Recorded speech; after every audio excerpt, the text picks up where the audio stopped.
Morning students, మన previous క్లాసెస్లో book keeping గురించి అకౌంటింగ్ గురించి తెలుసుకున్నాం. బుక్ కీపింగ్ గురించి ఏం తెలుసుకున్నాం? Book keeping is a process of maintaining and recording business transactions, large volume of business transactions. An accounting during an accounting year records in the company books of accounts. Book keeping. Accounting and accounting uses the information given by the bookkeepers and summarize the details, interpret and analysis and report the information to the stakeholders. ఏ రూపంలో report చేస్తున్న information ని financial statements రూపంలో report చేస్తాం. Financial statements అంటే ఏమని చెప్తున్నాం మనం? Trading and profit and loss account, balance sheet. వీటి ద్వారా కంపెనీ యొక్క ఫైనాన్షియల్ స్టేటస్ ని, కంపెనీ యొక్క ఆపరేషనల్ స్టేటస్ ని స్టేక్ హోల్డర్స్ కి రిపోర్ట్ చేస్తుంది అన్నమాట. అలాగే ఈ బుక్స్ ఆఫ్ అకౌంట్స్ అనేది ఎందుకు మెయింటైన్ చేయాలి, ఎవరు మెయింటైన్ చేయాలి? It is mandatory under 3 different statutory laws, as per income tax law, as per GST law, as per company law. The bookkeeping and accounting is compulsory for persons who are engaged in business. And ఎవరు maintain చేయాలని చెప్పుకున్నాం? Persons అంటే persons definition ఇచ్చాం. Individuals, HF, firms, local authorities, companies and any other juridical persons. Individuals లో business చేసే individuals ఉంటారు, profession చేసే individuals ఉంటారు. ప్రొఫెషన్ చేసే ఇండివిజువల్స్ ఎవరు? Doctors, engineers, accountants, advocates and film artist. వీళ్ళందరూ కూడా బుక్స్ ఆఫ్ అకౌంట్స్ ని మెయింటైన్ చేయాలి. ఇప్పుడు మనం ఈ వీడియోలో బుక్ కీపింగ్, అకౌంటింగ్ మనం తెలుసుకున్నాం. బుక్ కీపింగ్ అంటే ఏంటి, అకౌంటింగ్ అంటే ఏంటి? Book keeping is important part of accounting. అంటే అకౌంటింగ్ గురించి మనం పూర్తిగా తెలుసుకున్నాం ఇప్పటిదాకా. ఇప్పుడు అకౌంటింగ్ యొక్క అడ్వాంటేజెస్, లిమిటేషన్స్ తెలుసుకున్నాం. Accounting means for this purpose means bookkeeping and accounting. You have to understand the accounting meaning. Accounting includes bookkeeping also. We are discussing today is the advantages of accounting. Accounting means bookkeeping and accounting. What are the advantages and what are the limitations of the accounting? Advantages ఏంటి? So the first one, permanent and reliable record. Accounting produces permanent records for all business transactions and provides reliable information to different interested parties, thus replacing the human memory which fails to remember huge number of business transactions. Business transactions అంటే large volume లో ఉంటాయి అన్నమాట. ప్రతిరోజు కొన్ని వందల transactions జరుగుతాయి. వీటన్నిటిని human మెమరీలో గుర్తుపెట్టుకోవడం చాలా కష్టం. అందుకే కంప్యూటరైజ్ చేసాం. కంప్యూటర్ లేని కాలంలో బుక్స్ మెయింటైన్ చేసేవారు, నంబర్ ఆఫ్ బుక్స్ ఆ పుస్తకాల్లో రాసేవారు. ఇప్పుడు మనకి కంప్యూటర్స్ అవైలబుల్గా ఉన్నాయి. ఆ కంప్యూటర్లో జర్నల్ ఎంట్రీస్ ద్వారా ఈ లార్జ్ వాల్యూమ్ ఆఫ్ ట్రాన్సాక్షన్స్ ని మనము రికార్డ్ చేస్తున్నాం అనమాట. ఆ రికార్డ్ చేయడం వల్ల హ్యూమన్ మెమరీతో గుర్తుపెట్టుకోవాల్సిన అవసరం లేదు. హ్యూమన్ మెమరీ అంటే ఇంత లార్జ్ వాల్యూమ్ ఆఫ్ ట్రాన్సాక్షన్స్ ని కొన్ని సంవత్సరాల పాటు గుర్తుపెట్టుకోవడం అనేది హ్యూమన్ మెమరీకి సాధ్యం కాదు. అందుకనే మనం కంప్యూటర్స్ ని వాడుతున్నాం.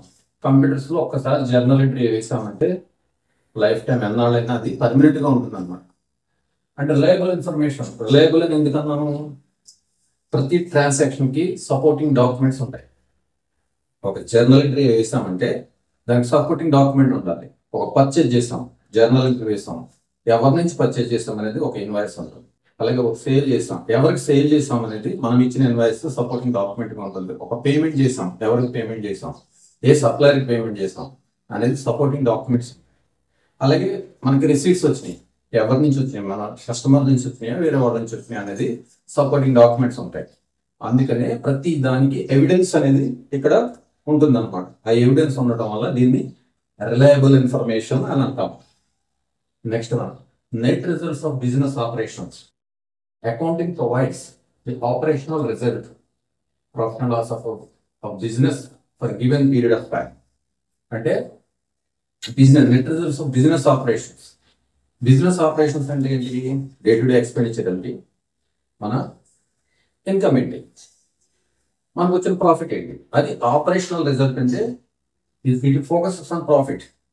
మన ప్రాఫిట్ వచ్చిందా లాస్ వచ్చిందా అనేది ఈ ఆపరేషనల్ రిజల్ట్స్ ని ఒక సంవత్సరం కాలంలో, సంవత్సరం కాలం అంటే మన ఫైనాన్షియల్ ఇయర్ 1 ఏప్రిల్ నుంచి 31 మార్చ్ వరకు మన ఎక్స్పెండిచర్ ఎంత, మన ఇన్కమ్ ఎంత, మన ప్రాఫిట్ ఎంత అనేది ఈ అకౌంటింగ్ అనేది తెలియజేస్తుంది మనకి. Next, ascertainment of financial position. It is not enough to know only the profit and loss, but the proprietor requires a full picture of his financial position to plan for the next year's business. Balance sheet provides the financial status of the business. ఒక profit and loss తెలుసుకుంటేనే సరిపోదు. ఏం కావాలి మనకి? Ascertainment of financial position. Financial position ఎలా ఉన్నది తెలియాలి. Financial position తెలియాలంటే ప్రాఫిట్ అంటే ఏంటి? ఆపరేషనల్ పొజిషన్ అనమాట. ఆపరేషనల్ స్టేటస్ అంటారు దాన్ని, profit and loss account. Financial status తెలియాలంటే బ్యాలెన్స్ షీట్ కావాలి ప్రొపరేటరీ ఆర్ స్టేక్ హోల్డర్స్. ఆ బ్యాలెన్స్ షీట్ ఏముంటాయి? అసెట్స్ ఉంటాయి, లయబిలిటీస్ ఉంటాయి. వాటన్నిటిని కలిపి కంపేర్ చేసుకుని మనకు ఫైనాన్షియల్ స్టేటస్ ఎలా ఉందనేది తెలుసుకుంటారు అనమాట. ఈ బ్యాలెన్స్ షీట్ లో ఫైనాన్షియల్ స్టేటస్ అంటే ఈ ప్రాఫిట్ కూడా బ్యాలెన్స్ షీట్ లో రిఫ్లెక్ట్ అవుతుంది. ఈ ప్రాఫిట్ అండ్ లాస్ అకౌంట్ వచ్చిన ప్రాఫిట్ ని బ్యాలెన్స్ షీట్ లో చూపిస్తాం. కాబట్టి balance sheet is most important report to the stake holders. Balance sheet ఉంటే ఫైనాన్షియల్ పొజిషన్ స్ట్రాంగ్ గా ఉందా, వీక్ గా ఉందా అనేది ఎప్పటికప్పుడు తెలుసుకోవచ్చు అనమాట. అలాగే మన ఫైనాన్షియల్ స్టేటస్ ని బట్టి, మన ఫైనాన్షియల్ స్ట్రెంగ్త్ ని బట్టి నెక్స్ట్ ఇయర్ మనం బిజినెస్ ప్లాన్ చేసుకుంటాం. మనం స్ట్రెంగ్గా ఉన్నామంటే ఫైనాన్షియల్ గా బిజినెస్ ఎక్స్పాన్షన్కి వెళ్ళొచ్చని ఒక ఆలోచన వస్తుంది అనమాట. మన బిజినెస్ ని కొంచెం పెంచుకోవచ్చు. ఆ విధమైన డెసిషన్స్ మేనేజ్మెంట్ తీసుకోగలుగుతారు మన ఫైనాన్షియల్ స్ట్రెంగ్త్ ని బట్టి. Next point, facilitate comparative study. Accounting provides the facility of comparative study of the various aspects of the business such as profit, sales, expenses, etc. with that of previous years and help the business plan to take necessary business. మనం previous class లో కూడా చెప్పుకున్నాం. Ascertainment of facility of comparative study. ఈ accountants ఏం చేస్తారన్నమాట? ఈ profit and loss account balance sheet ని స్టేక్ హోల్డర్స్కి ఇస్తారు. స్టేక్ హోల్డర్స్ ఏం చేస్తారు? బ్యాలెన్స్ షీట్లు ఏముంటాయి? లాస్ట్ ఇయర్ ఫిగర్స్ ఉంటాయి, కరెంట్ ఇయర్ ఫిగర్స్ ఉంటాయి. అలాగే ప్రాఫిట్ అండ్ లాస్ అకౌంట్ లో కూడా లాస్ట్ ఇయర్ ఫిగర్స్ ఉంటాయి, కరెంట్ ఇయర్ ఫిగర్స్ ఉంటాయి. ఈ స్టేక్ హోల్డర్స్ ఏం చేస్తారు? కంపేర్ చేస్తారు. లాస్ట్ ఇయర్ ప్రాఫిట్ వచ్చిందా, లాస్ వచ్చిందా, ఈ సంవత్సరం ప్రాఫిట్ వచ్చిందా, లాస్ వచ్చిందా. అలాగే లాస్ట్ ఇయర్ లయబిలిటీస్ ఎంత ఉన్నాయి, ఈ సంవత్సరం లయబిలిటీస్ ఎంత ఉన్నాయి. లాస్ట్ ఇయర్ అసెట్స్ ఎంత, ఈ సంవత్సరం అసెట్స్ ఎంత. లాస్ట్ ఇయర్ ఎంత సేల్ చేస్తాం, ఈ సంవత్సరం ఎంత సేల్ చేస్తాం. లాస్ట్ ఇయర్ పర్చేజెస్ ఎంత, ఈ సంవత్సరం పర్చేజెస్ ఎంత. ఆ రేషియో చూస్తారన్నమాట. Increase or decrease. ఇంక్రీజ్ అయితే మన ఫైనాన్షియల్ స్ట్రెంత్ బాగుంది అంటే, లయబిలిటీస్ ఇంక్రీజ్ అయితే ఫైనాన్షియల్ స్ట్రెంత్ తగ్గిందని అర్థం. అసెట్స్ ఇంక్రీజ్ అయినాయి అనుకోండి, ఫైనాన్షియల్ స్ట్రెంత్ పెరిగిందని అర్థం. అలాగే లయబిలిటీస్ తగ్గితే ఫైనాన్షియల్ స్ట్రెంత్ ఇంక్రీజ్ అయింది అంటే, లయబిలిటీస్ తగ్గడం అంటే ఏంటి? రీపే చేసాం లయబిలిటీస్ ని, మనం కొంత రీపే చేసాం. అందుకని లయబిలిటీస్ తగ్గడం అనేది ఒక అసెట్ అనమాట. అదొక ఫైనాన్షియల్ స్ట్రెంత్. అలాగే అసెట్స్ తగ్గకూడదు, ఇంక్రీజ్ అవ్వాలి. అసెట్ మనం కొన్నామంటే ఇంక్రీజ్ అయిన లాస్ట్ ఇయర్ కంటే ఎక్కువ అసెట్స్, మన ఫైనాన్షియల్ స్ట్రెంత్ బాగుందంటే. అలాగే మన పర్చేజెస్ పెరిగినాయి అనుకోండి, ఎక్కువ లాస్ట్ ఇయర్ కంటే ఎక్కువ పర్చేజ్ చేసామంటే సంవత్సరం ఎక్కువ ప్రొడక్షన్ ఉంటుంది, ఆటోమేటిక్గా సేల్స్ కూడా ఎక్కువ ఉన్నాయి. ఆ విధంగా కంపారిటివ్ స్టడీ చేస్తారు స్టేక్ హోల్డర్. కంపారిటివ్ స్టడీ చేసి దాని ప్రకారం based on that comparative study the decision will be taken by the stake holders. Next one, control over assets. In the course of business, the proprietor acquire various assets like building machinery, furniture, etc., which are well protected by generating the records. చాలా important point ఇది. Control over assets. Assets కొంటాం, ఒక asset కొన్నది. ఇప్పుడు దీని గురించి చెప్పే ముందు మనము రెవెన్యూ ఎక్స్పెండిచర్, క్యాపిటల్ ఎక్స్పెండిచర్ అనేది ఒక డిఫరెన్స్ తెలుసుకోవాలి. What is revenue expenditure, what is capital expenditure. మనం ఎక్స్పెండిచర్ చేస్తే దాని బెనిఫిట్ బిలో 1 year ఉంటే దాని రెవెన్యూ ఎక్స్పెండిచర్ అంటాం. ఆ స్పెండింగ్ యొక్క బెనిఫిట్ మోర్ దాన్ 1 year ఉంటే దాని క్యాపిటల్ ఎక్స్పెండిచర్ అంటాం. మోర్ దాన్ 1 year ఉన్నదాన్ని క్యాపిటల్ ఎక్స్పెండిచర్ అని అంటాం. అది అసెట్ కొంటాం అన్నమాట. అసెట్ ఒకసారి కొంటే దాని లైఫ్ 10 years ఉండొచ్చు, 20 years ఉండొచ్చు, 30 years ఉండొచ్చు. ఆ లైఫ్ టైం దాన్ని ఆ అసెట్ని మనం మెయింటైన్ చేయాలి. అలాగే బిలో 1 year ఉన్న ఎక్స్పెండిచర్ ఏదైనా ఉన్నదంటే అది రెవెన్యూ ఎక్స్పెండిచర్. ఆ సంవత్సరంతోనే దాని బెనిఫిట్ మనకి వచ్చేస్తుంటే అది కన్జ్యూమ్ అయిపోతుంది అనమాట. అసెట్ విషయంలో ఒక అసెట్ కొన్నామంటే, సపోజ్ ఒక ప్లాంట్ కొన్నాం. ఆ ప్లాంట్ యొక్క ఆ మిషనరీ యొక్క లైఫ్ టైమ్ 15 years అనుకుంటాం. ఆ 15 years ఆ అసెట్ ని మనం ప్రొటెక్ట్ చేయాలి. కొని అక్కడ పెట్టేస్తే దాన్ని ఎప్పటికప్పుడు మానిటరింగ్ చేయాలి. దాని డిప్రిసియేషన్ ఎంత, ఇప్పుడు నెట్ అసెట్ వాల్యూ ఎంత ఉంది అనేది ఏమో తెలిసింది అకౌంటింగ్ రికార్డ్స్ వల్ల చేస్తుంది. నా లైఫ్ టైం మనం డిప్రిసియేషన్ క్యాలిక్యులేట్ చేస్తాం ఎవ్రీ ఇయర్ డిప్రిసియేషన్. అలాగే దాని నెట్ అసెట్ వాల్యూ ఎంత అనేది ప్రతి సంవత్సరం మనకు తెలుస్తుంది. డిప్రిసియేషన్ తర్వాత ఆఫ్టర్ డిప్రిసియేషన్ దాని వాల్యూ ఎంత, ఆ లైఫ్ టైం అయిపోయిన తర్వాత అసెట్ మనం కొత్తది కొనుక్కోవాలి. లైఫ్ టైం అయిపోయిన తర్వాత మన అసెట్ ని రీప్లేస్ చేసుకోవాలన్నమాట. అంతవరకు మనం ఏం చేయాలి, దాని మీద రిపేర్స్ అండ్ మెయింటెనెన్స్ ఏమైనా ఉన్నాయా అవన్నీ చూస్తూ అసెట్ ని మనం ప్రొటెక్ట్ చేయాలి. ఈ అకౌంటింగ్ రికార్డ్స్ మెయింటైన్ చేయడం వల్ల ఎప్పటికప్పుడు ఎన్ని సంవత్సరాలు అయింది మనం కొనేది ఆ అసెట్ గురించి మనకి అలర్ట్స్ తెలుస్తూ ఉంటాయి. Okay, next performance of evaluation. Accounting forms a basis in the process of performance evaluation to improve the performance of employees, divisions, activities, etc. Forms a basis in the process of performance. Employees performance ఎలా ఉన్నది కూడా ఈ accounting వల్ల తెలుస్తుంది. ఏ విధంగా employee productivity, మనం ఒక manufacturing company అయితే మనం ఒక ప్రొడక్ట్ని ప్రొడ్యూస్ చేస్తే ఈ లాస్ట్ ఇయర్ ఎన్ని ప్రొడక్ట్స్ మనం ప్రొడ్యూస్ చేస్తాం, ఎంతమంది ఎంప్లాయీస్తో ఎంతమంది పనిచేసారు ఆ ప్రోడక్ట్ని ప్రొడ్యూస్ చేయడానికి, ఎంత టైం పట్టింది. అలాగే ఈ సంవత్సరంతో కంపేర్ చేస్తాం. లాస్ట్ ఇయర్ తక్కువ ఎంప్లాయీస్తో తక్కువ టైంలో ప్రొడ్యూస్ చేసాం, ఈ సంవత్సరం దానికంటే కొంచెం ఎక్కువ టైమే ఎక్కువ ఎంప్లాయీస్ తీసుకున్నాం. అంటే దాని మీనింగ్ ప్రొడక్టివిటీ అనేది తగ్గింది ఈ సంవత్సరం లాస్ట్ ఇయర్ కంటే. కాబట్టి ఆ ప్రొడక్టివిటీ అనాలిసిస్ అనేది పెర్ఫార్మెన్స్ ఎవాల్యుయేషన్ అనేది ఇక్కడ తెలుస్తుంది అన్నమాట. ఎంప్లాయీ పెర్ఫార్మెన్స్ ఎలా ఉంది, డిపార్ట్మెంట్ పెర్ఫార్మెన్స్ ఎలా ఉంది, అక్కడ డివిజన్ యొక్క పెర్ఫార్మెన్స్ ఎలా ఉంది అనేది ఈ అకౌంటింగ్ వల్ల మనం తెలుసుకోవచ్చు. ఏంటి బేసిస్ దానికి తెలుసుకోవడానికి, మన ప్రొడక్షన్ ఎంత ఉంది, సేల్స్ ఎంత ఉన్నాయి, దీని ద్వారా ఆ పెర్ఫార్మెన్స్ అనేది తెలుస్తుంది, ఎవాల్యుయేట్ చేయొచ్చు. Next helps management. Accounting helps on important issues like ascertainment of cost and price, fixation of goods and services. అది మేనేజ్మెంట్కి ప్రైస్ ఫిక్సేషన్ అంటే ఏంటి, మన సెల్లింగ్ ప్రైస్, మనం ప్రోడక్ట్ నమ్ముతున్నాం, దాని సెల్లింగ్ ప్రైస్ ఫిక్స్ చేయాలి. ఎలా ఫిక్స్ చేస్తారు, సెల్లింగ్ ప్రైస్ ఆఫ్ ప్రోడక్ట్ ఎలా ఫిక్స్ చేస్తాము, మన కాస్ట్ ఆఫ్ ప్రొడక్షన్ ఎంత అయిందో చూస్తాం. కాస్ట్ ఆఫ్ ప్రొడక్షన్కి ప్రాఫిట్ యాడ్ చేసి సెల్లింగ్ ప్రైస్ ఫిక్స్ చేస్తాం. అంటే ఏంటి, మన కాస్ట్ ఆఫ్ ప్రొడక్షన్ మీద మన సెల్లింగ్ ప్రైస్ డిపెండ్ అయి ఉంటుంది. కాస్ట్ ఆఫ్ ప్రొడక్షన్ తక్కువ ఉంటే సెల్లింగ్ ప్రైస్ కూడా తక్కువ ఉంటుంది, కాస్ట్ ఆఫ్ ప్రొడక్షన్ ఎక్కువ ఉంటే సెల్లింగ్ ప్రైస్ కూడా పెరుగుతుంది అనమాట. ఆ ప్రైస్ ఫిక్సేషన్లో ఇవన్నీ ఈ అకౌంటింగ్ రికార్డ్స్ వల్ల మన ప్రొడక్షన్ కాస్ట్ ఎంత అయింది అనేది తెలుసుకోవచ్చు. టోటల్ కాస్ట్ లాస్ట్ ఇయర్ కంటే ఈ సంవత్సరం ఎక్కువ ఉందా తక్కువ ఉందా అనేది కాస్ట్ పర్ యూనిట్ని అసర్టైన్ చేయొచ్చు. కాస్ట్ పర్ యూనిట్ తెలుసుకుంటే volume of number of product volume పెరిగినా, ప్రొడక్షన్ క్వాంటిటీ వాల్యూమ్ పెరిగినా కానీ కాస్ట్ పర్ యూనిట్ మారదు, సేమ్ ఉంటుంది. కాస్ట్ పర్ యూనిట్ పెరిగింది అంటే మన ఖర్చులు పెరిగింది, రేట్లు పెరిగినాయి అని అర్థం. పర్చేజ్ మనం కొనే రా మెటీరియల్ రేట్లు పెరిగినట్టు అర్థం.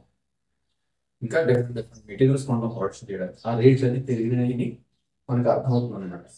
వాటిని ఎలా కంట్రోల్ చేయాలి అనేది, కాస్ట్ కంట్రోల్ ఎలా చేయాలి అనేది మేనేజ్మెంట్ డెసిషన్ తీసుకోవడానికి ఈ అకౌంటింగ్ అనేది ఉపయోగపడుతుంది అనమాట. Next evidence. Accounting records act as an approved evidence in legal matters. Accounting records వల్ల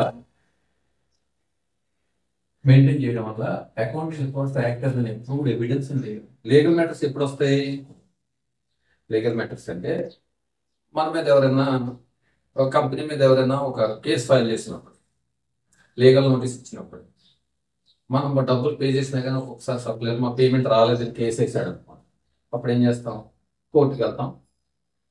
వాళ్ళు ఇచ్చిన ఇన్వాయిస్ చూపిస్తాం, మనం చేసిన పేమెంట్ చూపిస్తాం, బ్యాంక్ స్టేట్మెంట్స్ చూపిస్తాం, అన్ని చూపిస్తాం. ఇవన్నీ కూడా ఏమంటాం దాన్ని అప్రూవ్డ్ ఎవిడెన్స్. ఈ ఎవిడెన్స్ అకౌంటింగ్ వల్ల ఉపయోగపడుతుంది అనమాట. నెక్స్ట్ ఇవి అకౌంటింగ్ వల్ల అడ్వాంటేజెస్. అకౌంటింగ్ అంటే ఏమనుకున్నాం మనం, మళ్ళీ చెప్తున్నాం.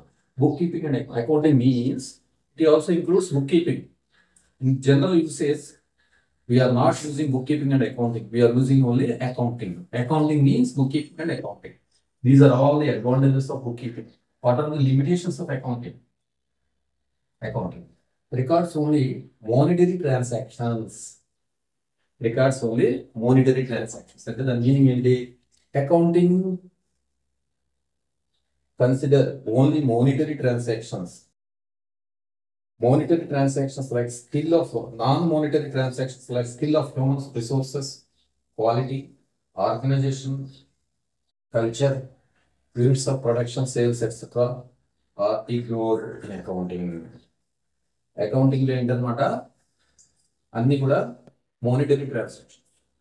ప్రతిది కూడా value in rupees only. Expenditure value in rupees, purchases value in rupees, sales value in rupees, assets value in rupees. There is no other kind of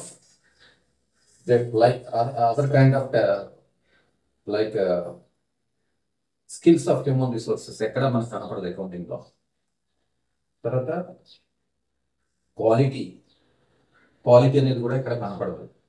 organisation culture కనపడదు. Units of production quantity, ఎంత quantity మనం produce చేసామో ఇక్కడ accounting records లో మనకి కనపడదు. Units of production, sales etcetera are ignored in accounting. అంటే మనకి ఈ ప్రాఫిట్ అండ్ లాస్ అకౌంట్ లో కానీ, ఈ బ్యాలెన్స్ షీట్ లో కానీ ఇవి ఎక్కడ రిఫ్లెక్ట్ అవ్వవు. ఎందుకంటే మానిటరీ టర్మ్స్ అంటే ఓన్లీ రూపీస్, ఇండియన్ రూపీస్ లో చూపిస్తాం. ఏదైనా కానీ వాల్యూ ఇన్ రూపీస్ ఉంది. మిగతా other factors are not considered in accounting. తర్వాత historical in nature. Accounting considers only historical transactions, that is transactions which have occurred in the past only recorded in the accounting books. Transactions related to future future estimations or forecasts are not considered in accounting. Accounting లో only facts మాత్రమే record అవుతాయి. Historical transactions ఏంటి, మనం ఎంత ఖర్చు పెట్టామో అది మాత్రమే రికార్డ్ అవుతుంది.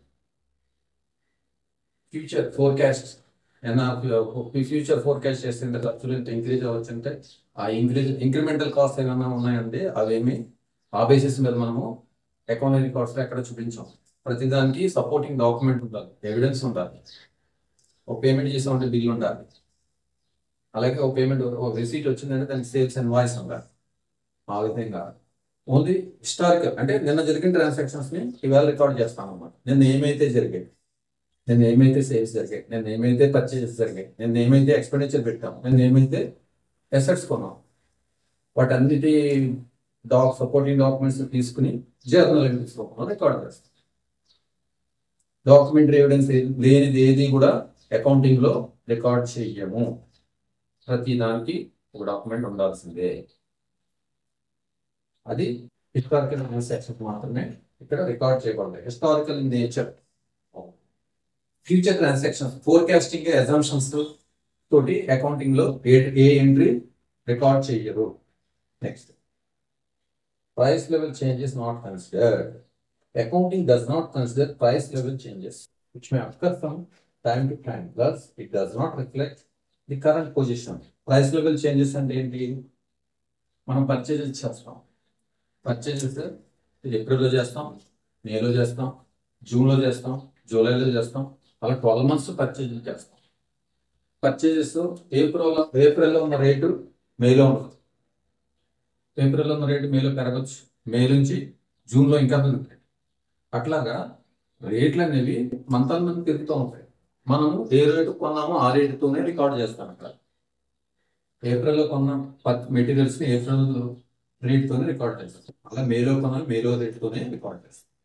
ఫైనల్ గా వీటన్నిటిని వచ్చేటప్పటికి ఇప్పుడు ఏప్రిల్లో సపోజ్ 10 రూపాయలు కొన్నాం, మార్చికి వచ్చేటప్పటికి దాని రేటు 20 రూపాయలు అయింది. అంటే మన ఖర్చులన్నీ కూడా యాక్చువల్ రేట్స్ ఏవైతే ఉన్నాయో వాటితో రికార్డ్ అయినాయి. కానీ present market value of that material is 20. ఇప్పుడు మనం ఫైనాన్షియల్ రికార్డ్స్ తయారు చేసేటప్పటికి ఆ మెటీరియల్ వాల్యూ 25 రూపాయలు అయింది అనుకోండి. మన రేట్లన్నీ ఎలా ఉంటాయి?